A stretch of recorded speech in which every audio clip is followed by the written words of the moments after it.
अस्सलाम वालेकुम नाज़रीन, प्रोग्राम प्रेस के साथ मैं हूं अफजल यूबी। नाज़रीन, मुल्क में सियासी और मुआशी अदम इस्तेकाम, डॉलर की उड़ान, बिजली बहरान, IMF का पैकेज और मुल्की हालात, वफाकी बजट और टैक्स निज़ाम, हुकूमत की कामयाबी या नाकामी, इस पर आज गुफ्तगू करने के लिए मेरे साथ लाइन पर मौजूद है मियां अब्दुल गफ़ार साहब। आप सदर हैं पाकिस्तान टैक्स एडवाइज़र एसोसिएशन के।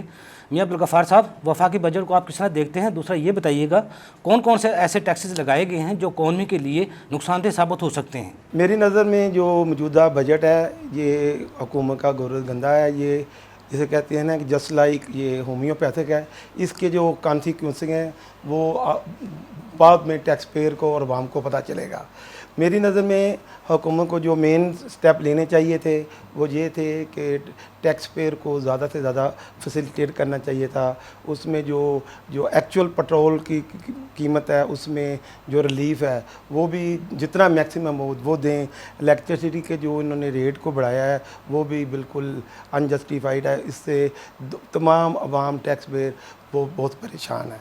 तो मेरी नज़र में यही है कि इनको कोई भी जब कोई कानून कोई चीज़ बनानी हो तमाम स्टेक होल्डर से डिस्कशन करनी चाहिए। आफ्टर डिस्कशन जो डिसीजन है वो लेना चाहिए। इससे आए दिन कोई ना कोई अमेंडमेंट रहती है। इससे जो लोगों में एहसास महरूमी रहती है कि हमसे डिस्कस नहीं किया गया और फिर गवर्नमेंट को बाद में उस लॉ में अमेंडमेंट करनी पड़ती है। दूसरा ये है कि कोई भी पॉलिसी अगर आती है तो उसको उसमें कंटिन्यूसली होनी चाहिए। ये आए दिन अमेंडमेंट कर लेते हैं तो इससे भी टैक्स पेयर जो है वो face to many problem hardship का सामना होता है। तो इसमें कोई भी कानून बनता है उसको कम से कम 4-5 साल के लिए चलना ज़रूरी होता है। दूसरा इसमें जो अहम चीज़ जो आजकल डिस्कस की जा रही है, जो पहले भी टैक्स हमारी पाकिस्तान टैक्स एडवाइज़र एसोसिएशन ने और दूसरी बार ने ये रिक्वेस्ट की हुई है कि आप जो बजट है जो फिनांस पार्लियामेंट कमेटी है उसके लिए उसकी प्रपोज़ल हो और वो ही उसको फाइनलाइज करें। FBR जब बजट बनाता है उसने तो अपनी फैसिलिटेशन देखनी है जहाँ से उनको टैक्स मिलना है। लाजमी गल जब उन्होंने अपने आप को फैसिलिटेट करना है तो वो इलीगल टैक्स इम्पोज करेगा जिससे टैक्स पेयर को ज़्यादा परेशानी आएगी। गवर्नमेंट की जो साबका हुकूमत की उनका कॉन्सेप्ट ये था कि आप जो प्रॉपर्टी के काम को इसको इम्प्रूवमेंट देने के लिए इन्होंने डेवलपर वगैरह को एमनेस्टी जो भी दिया है। तो इस साल इन्होंने ये किया है कि इन्होंने कहा कि जो अपार्टमेंट वगैरह है उस पर 2 साल में कैपिटल वैल्यू टैक्स जो कैपिटल गेन है वो लगेगा। दूसरा जो कंस्ट्रक्शन है उसमें 4 ईयर का है और जो खाली प्लाट है ओपन प्लाट है उसका 6 साल का पीरियड है। मेरे ख्याल के मुताबिक ये भी ज़्यादती जुल्म है। इसमें अगर आपके 2 तरफ़ा सोच नहीं होनी चाहिए। आपने ये 6 साल का 2 साल का 4 साल का पीरियड दिया है इसको कम करना चाहिए ताकि लोग प्रॉपर्टी का काम अच्छे तरीके से आसान तरीके से कर सके और लोग फैसिलिटेट हो सके। दूसरा ये है कि ये सुपर टैक्स पर जो कॉन्सेप्ट है वो भी मेरे ख्याल के मुताबिक गलत है कि गरीब आदमी इफेक्टिव नहीं होगा। गरीब आदमी लाजमी गल आम टैक्स पेयर अवाम ज़रूर इफेक्टिव होगी, इसलिए कि जो बड़ी कंपनी है जो कोई भी चीप और टैक्स आती है उसका वो उसकी कास्ट उसमें इंक्लूड करेगी। जब इंक्लूड करेगी तो लाजमी का उसका असर वो जो एंड कंज्यूमर होगा उस पर पड़ेगा तो इस पर इसका डायरेक्टली अवाम पर असर पड़ेगा। लेटेस्ट 7E आई है तो इसमें मैं तो being a president Pakistan tax adviser association government से यही रिक्वेस्ट करता हूँ कि इसको implement next year tax year 2023 से होना चाहिए, जो कि इन्होंने अभी इसको विद इफेक्ट कर दिया है टैक्स ईयर 2022।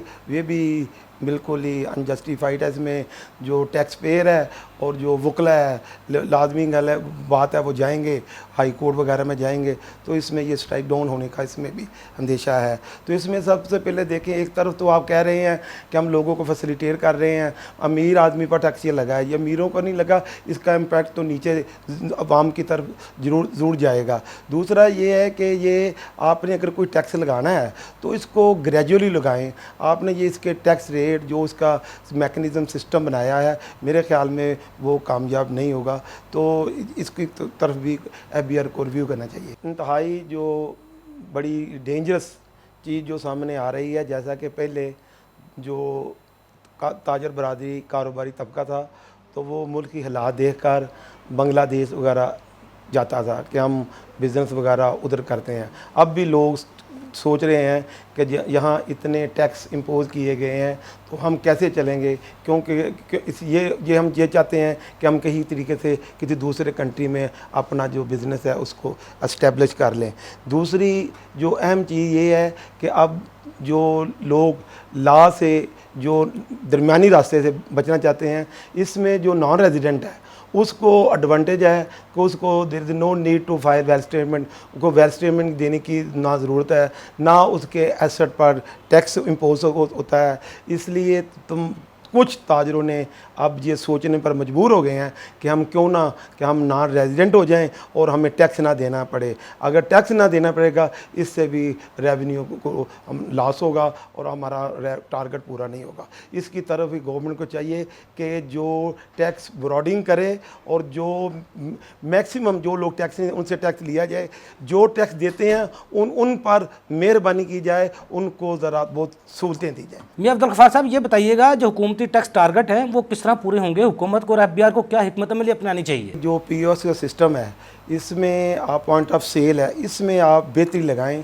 इसमें कहीं शहरों में आ रही है कंप्लेन आ रही है कि जहाँ मर्ज़ी होती है लगाते हैं, जहाँ नहीं मर्ज़ी वहाँ नहीं लगाते। इसमें भी डिस्क्रिमिनेशन को ख़त्म करें और इसको प्रॉपर इन्फोर्स करें, अकॉर्डिंग टू लॉ करें। इनसे इंशाल्लाह इससे एक तो ये है कि आप जस्टर को स्ट्रॉन्ग करेंगे, दूसरा डिस्क्रिमिनेशन ख़त्म होगी और इसमें आपकी कलेक्शन बेहतर होगी। जब तमाम जो POS लगाते हैं रिटेलर हैं वो टैक्स देंगे, इसमें टैक्स बढ़ेगा और इंशाल्लाह ताला रेवेन्यू भी जनरेट होगा। बहुत शुक्रिया मियां अब्दुल गफ्फार साहब, आपने हमें टाइम दिया।